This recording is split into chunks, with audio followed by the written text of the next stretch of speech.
So our last presentation for today's session is by Zachary Pardos from UC Berkeley on improving efficacy attribution in a self-directed learning environment using prior knowledge individualization. Thank you. This paper is really about trying to attribute learning value to various resources in a MOOC. So the MOOC is the self-directed learning environment, and it's doing so by applying a modification to the model that allows us to adapt to students' background knowledge. So that's the tweak to the model. It's a modification. And I will say, while I think self-regulated learning is certainly related, maybe tangentially, it's not the core concept of this paper, just to prime you on that. So what is the core concept? And let me motivate why do this kind of work? Why do this kind of work where you're taking a model and using it on data to try to make inferences instead of running a lot of A/B tests, right? And proper randomized controlled trials to learn what you're trying to learn. And that is part of learning analytics and educational data mining's promise when it comes to big data, is that we can learn something from that data. And that the more of it that we have, the more accurate the inferences that we can make. But the truth is, those aren't going to come for free. It takes a lot of work to tune the model, especially when you're doing data mining and controlling for various confounds in order to get accurate inferences. So that's why this work is in the service of creating models that can make better inferences from our big data and make good on that promise. So what is the subject that's being studied here? It's in the context of a MOOC. What kind of inferences would we like to make? Well, we'd like to make inferences such as what resources in the MOOC are working and are not working, and for whom, and then what do we do about that, right? If we find something's not working, do we automatically adapt the courseware to remove that resource? Do we give feedback to the instructional design team to kind of flag resources for them? And there's a whole process around, well, how do you act on this information, right? That instructional design team, when are they going to make the call that the model knew better than their own judgments when the course was created? So that's a whole other challenge, but this paper is about giving them as accurate inferences as possible, and then going from there. So what is the MOOC in this case? It's two courses from Berkeley X, my home institution, and it's the two most popular MOOCs. So these MOOCs had many users, between 50 and 60,000 participants, with an average of about 10% certification rate, which is maybe slightly above average as far as MOOCs go. And then there were between 10 and 17 million logged actions. And these logged actions were things like viewed a forum post, or played a video, paused a video. So those are the kind of logged actions, and we incorporate all of those logged actions into the model. And what we're trying to do is attribute learning with each of those actions. Which of those actions was valuable to learning and which were not. In the college writing course, we had fewer assessments. There were only 27, and these were mainly multiple choice, because while it's a writing course, doing automated essay grading at scale is complicated. It's been done, but multiple choice ameliorates that challenge. And then in the stats course, they were numeric, right or wrong, fill in the blank answers. So how are we going to go about reasoning about learning in a MOOC? To do that, we're going to draw on a familiar tool, which is knowledge tracing.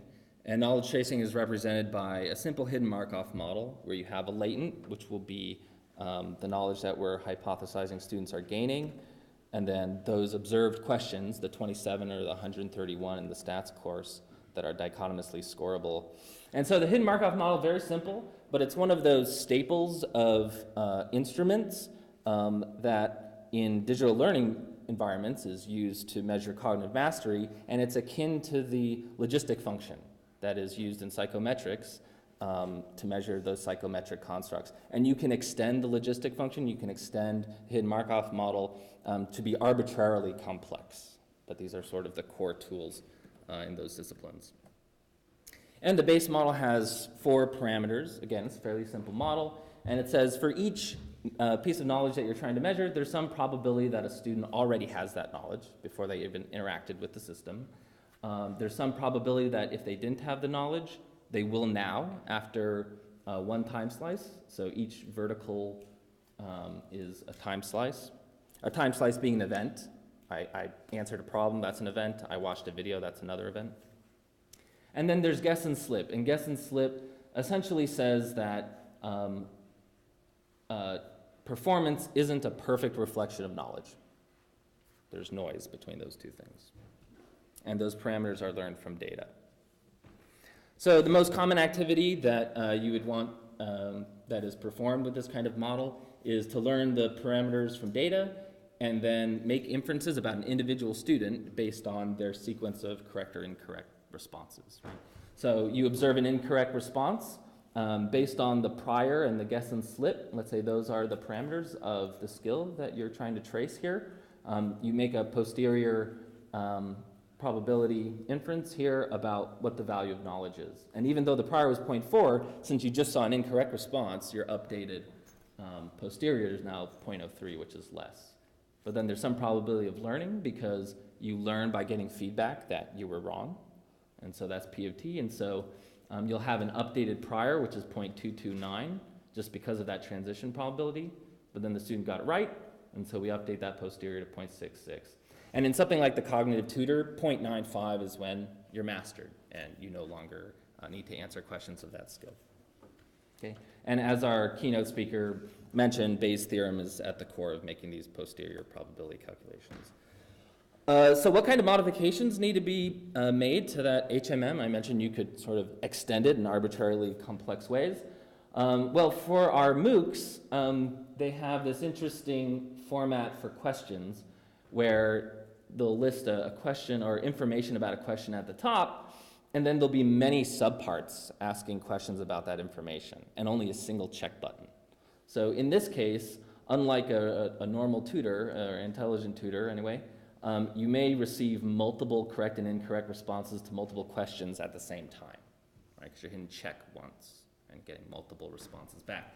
So in this example, the student has answered the first one correct, the second one incorrect, and left the next 2 blank. edX shows those as incorrect because it was blank and that's not the correct answer, but we don't count that as incorrect.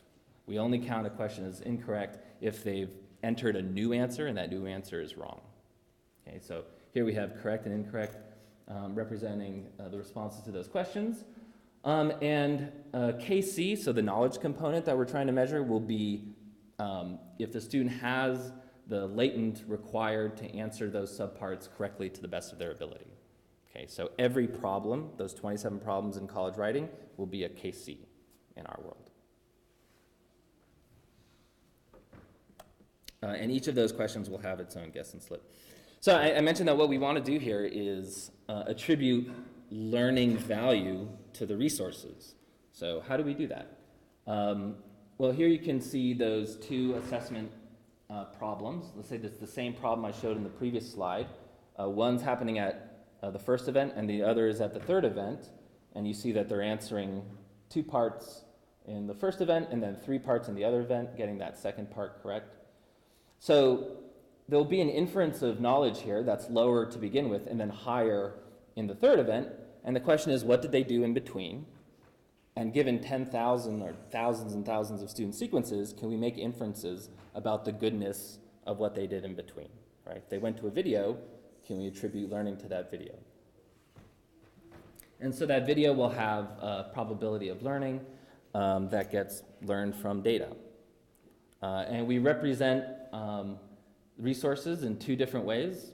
One is just a resource type, so like an action, play video. So what's the learning value of just playing a video in the MOOC? Not a particular video, but just any video. And then the second resource representation is the actual resource, which we'll call the component representation. So not just was playing videos useful, but was playing this video useful. That's harder because there's about 3,500 unique resources in a MOOC, so that's a lot more parameters. But hey, we got big data, so maybe that'll make things just fine. And because the sequence starts when a student starts answering a problem and ends when they're done, a lot can happen in between there. That could be noise. They could look at 1,000 resources, and we don't necessarily want to include that because that could be very noisy. So we only include the resource that's one previous to a problem submission. Okay, so why do we think that this should work at all? So we applied this BKT analysis to an experiment on practice schedules in a tutor for fractions, this fraction representation. So that was a proper RCT where there were the condition of getting blocked representations of fractions versus interleaved representations. And it had a post-test, and we applied the BKT model to just the acquisition phase, so just the experiment phase without the pre and post-test, looked at the learning rates of each condition, and those learning rates agreed with a pre and post-test gain analysis. So essentially you didn't need the pre and post-test. You didn't need to sort of occupy students' time with that. So in the next study, we didn't have a pre and post-test, and we also didn't do proper random assignment of subjects to condition. Instead, we did a within-subject design where every question a student encountered, they would get a random tutorial strategy when they got a question wrong. And we were testing which tutorial strategy was best. And that was tutor problem solving, which is essentially scaffolding, a worked example, or showing them the solution to that problem. And again, the learning rates agreed with a proper randomized controlled trial that was done separate from this data, these data. So this idea is not new. We applied BKT to it, but people have been talking about taking advantage of randomization and naturally occurring experiments or pseudo-random experiments in an educational context for many years now. So why should you be pessimistic? One reason is that unlike these two cases where we had some element of randomization injected into the experience, in a MOOC, videos, book pages, these aren't random treatments that are being thrown at the student. There's self-selection bias that's going on. So that makes things a bit more hairy.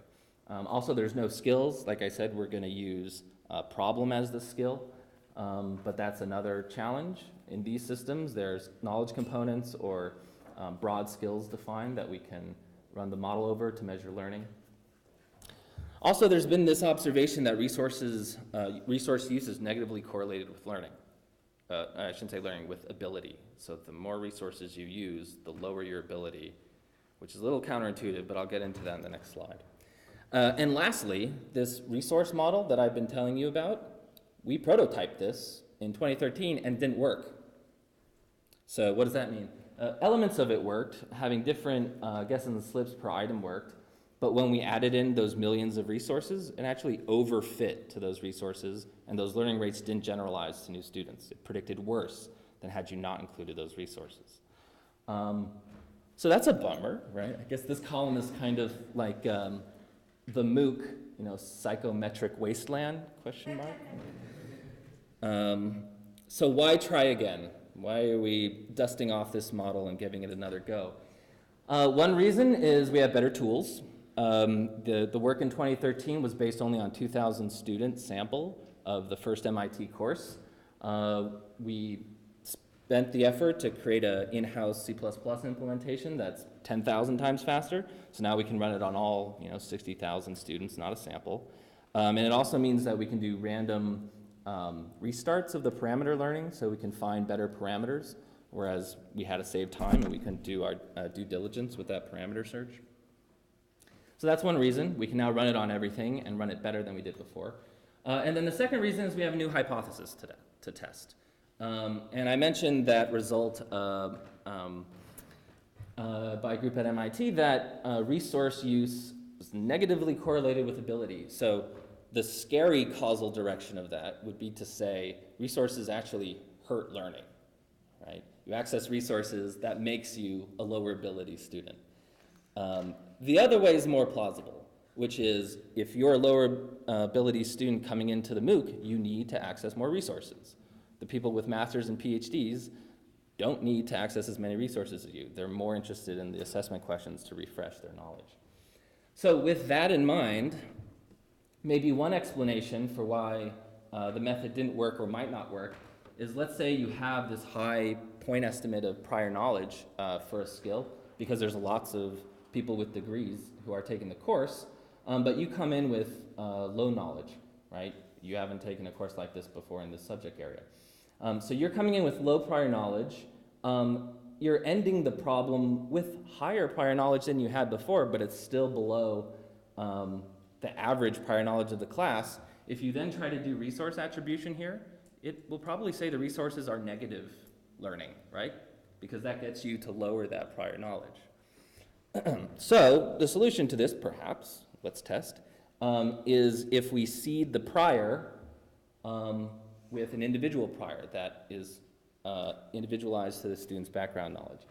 Now, what we have in edX for this, and Bayesians always ask, well, where do you get your priors? Here's one way you can get it, and that is the level of education survey that edX gives. You say if you have a bachelor's degree or high school or whatnot. And so in college writing, the blue is bachelor's degree, the red is master's. So over half have one of those degrees. In descriptive statistics class, it's more like 2/3 have those degrees. But what we did is, instead of there being a single point estimate prior, we have a prior for every category of degree, right? And so will that give us better attribution of learning rates and therefore better prediction accuracy?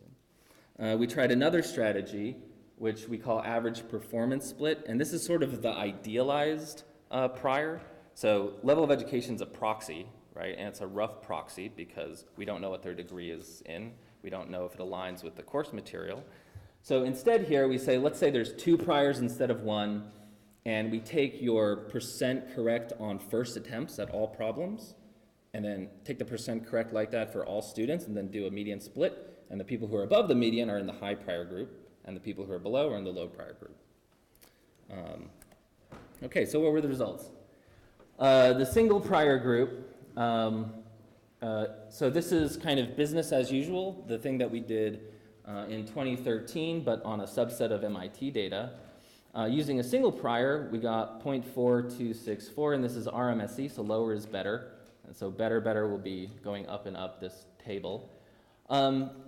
Maybe a kind of consolation here is that we're not doing worse when we're adding in resources. You see the component level resources versus that event type, the play video. Those are doing better than only just the answers, but not statistically significantly so. But it was statistically significantly worse before, so at least we've reached that milestone. So now what if we test these prior individualization techniques? So if we use level of education as the prior, we get better still. I'm not going to say marginally significant, because that's bad science, but I will put its p 0.052. And then using that idealized prior of average performance split, we do get significantly better results. Okay, and I won't go through all of the stats one, but I'll tell you what agrees. In all the cases, both the stats data set and the college writings data set, it was always better to model at the event action level instead of the component level. So generalizing over the types. It was also the case that the same order was seen, where that average performance split prior was better than the level of education, which was better than just the single. Except for a little disagreement where if you use single prior with the event action, that did better than level of education with the component. Okay, so conclusion, prior knowledge matters somewhat. It certainly doesn't hurt, though. So if you can incorporate it into a model like this, you should do so. Okay, so what's next? Interpretation, right? Looking at the learning rates for the different event types, right? Was it better to watch videos than it was to answer problems? And there's some literature on this at Learning at Scale last year saying answering problems in a blended MOOC and ITS course was way better than watching the videos. Will this agree with that? What about for whom? Are there interaction effects where viewing videos was better for the people with bachelor's degrees, but not for master's degrees, right? And then implications of RMSE improvement, right? You look at these RMSE figures and how do you tell if it's scientifically relevant or not, these kinds of improvements. So for example, how did the order of resource attribution change given this modification to the model, right? So how many times would have we recommended a video where now we're recommending a book page? Find other proxies for prior knowledge. The level of education is pretty noisy. Use different methods. There's no reason you couldn't do a logistic model on this data. There's certain limitations with regard to live updating of knowledge if you want to use it in production where Bayes nets are better. But there's no reason not to use another method. Recurrent neural networks are also a good go-to for multi-methods. And then more data sets. We have dozens of data sets now. There's no speed limitations anymore, so why not see if this generalizes?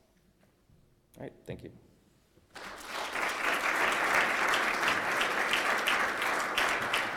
And the software I use is open source MIT license. You can grab it there if you like. And feel free to email me. I'm happy to Skype and walk you through running the code.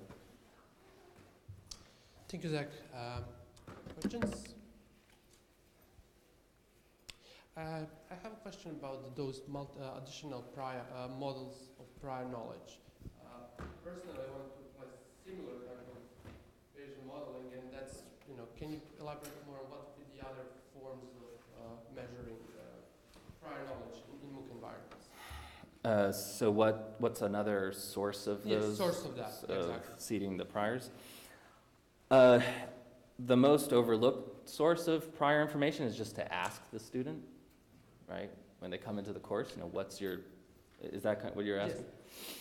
Do you know the studies about how reliable is that? So say you're comparing two types of priors given two different approaches, what would be, because your approach, level of prior education, I'm personally skeptical because of being many different domains. Yeah. You can have a PhD in psychology, but not being skillful in, statistics or whatever particular course material. That's why that's, how reliable are those priors? Yeah, I mean, that's why I want to run on more data sets to see if that level of education is, consistently better than not using that prior seeding. It's definitely true that you might be taking a stats class and you have a social sciences PhD, but there is correlation with general education background and having a PhD, right? And the courses in MOOCs are undergrad level. So maybe that's why it's working, because if you have a bachelor's degree, you've probably taken a math course in college, and you have probably taken an English course or similar in college. Okay, and fitting those large number of parameters for every single resource was not an issue in your case, in your size of the data. So you talk about 50,000 students in one course, 8,000 completion, and so on. Not an issue is probably a little bit of an exaggeration. I mean the number of parameters to fit. Yeah, no. Not the speed-wise. No, that wasn't an issue memory-wise, and any single run, having that many parameters didn't slow things down. The number of students slows things down, but the number of parameters didn't hurt the training. Okay.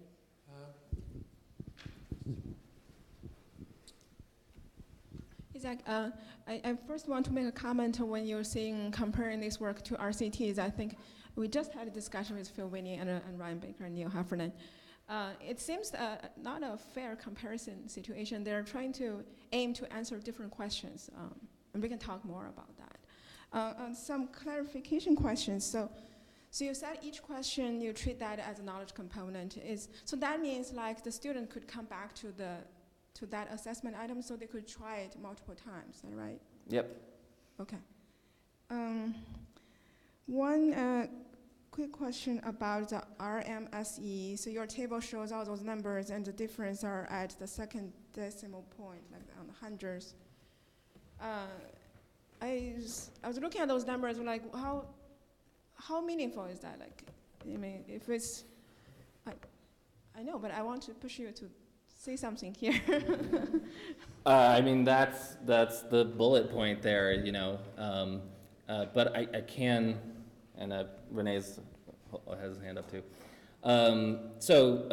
Ken Kadinger has a paper with a student on RMSE differences and what that means in real life. And in that paper, there was third or fourth decimal point RMSE difference.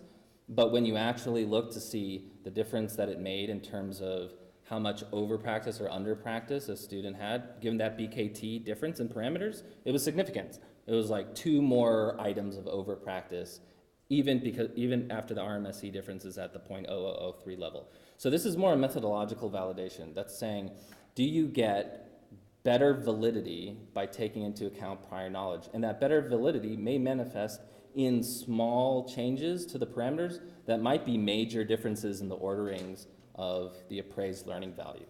And let's definitely talk after about different things that are trying to be asked. I believe that's true, but I also believe that these studies we did validated RCT results, so they're maybe more related.